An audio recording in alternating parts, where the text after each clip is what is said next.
Just to make today even worse for the government, Treasurer Jim Chalmers seen this morning to suggest not all the Jewish fears about this rise of Jew hatred really were justified. He said this not once, not twice, but 3 times. But here's 2 examples.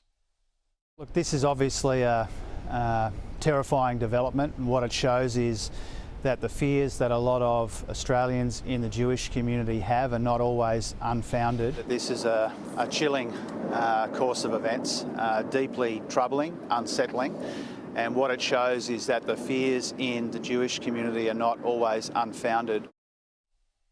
Chalmers has since said he misspoke and has apologised, saying, "My intention was to share and acknowledge the very real and understandable fears and concerns in the Jewish community in light of recent events. I could have and should have expressed that more clearly, and I'm sorry I didn't." Joining me is most Thursday regular guest, Nationals frontbencher Barnaby Joyce, the former Deputy Prime Minister. Barnaby Joyce, Jim Chalmers, just a slip of the tongue 3 times?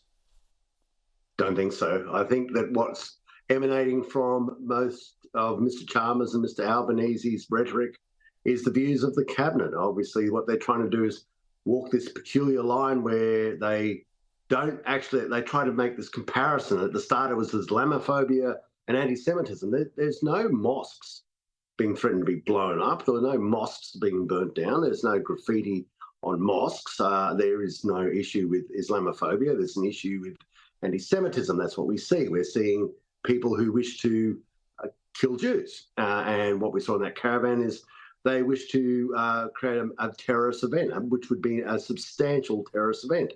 Now, later on, they try to press rewind and fix it up, and I'm glad they did. There's no doubt about it. I want them to fix their narrative up, their rhetoric up. I want them to clearly understand the threat that's happening. And not only that, we had a neo-Nazi march on the anniversary of the liberation of Auschwitz-Birkenau. This disease, this filth, is starting to spread throughout Australia. And you're right, Andrew.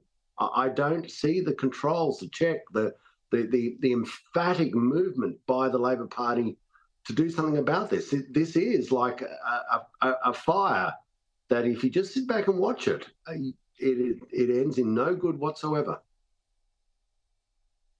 I'm just so shocked what's happening to my country, Barnaby.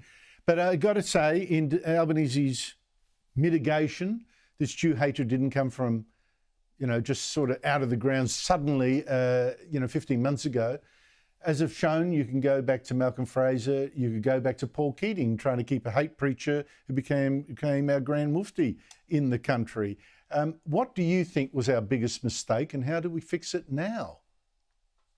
Well, I think that we have to recognise that now we have a large diaspora in Australia, and there has to be always the reinforcing of that egalitarian ethos, and not only just not just the narrative form, in an absolutely emphatic form.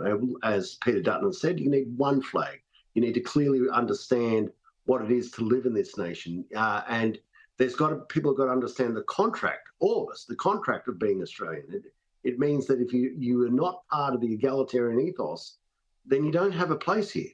It's as simple as that. I don't know what we can do about Malcolm Fraser. He had so much of an opportunity, a majority in both houses, yet he seemed to live his life in the twilight and in the shadow of Gough Whitlam. Why? I don't know.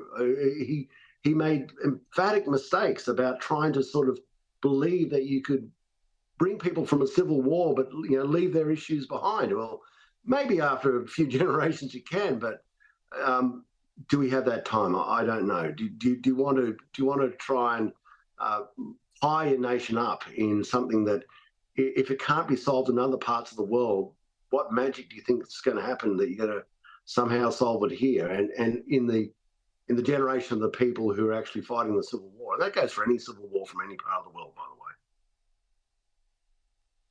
Yeah, I know there was a survey in France, I think it was about a year ago, that suggested that, yes, assimilation, future generation of Muslims there were assimilating, and that was great, but a substantial minority were actually more radical than their parents. So that's a warning. Barnaby Joyce, thank you so much indeed for joining us. Really appreciate it.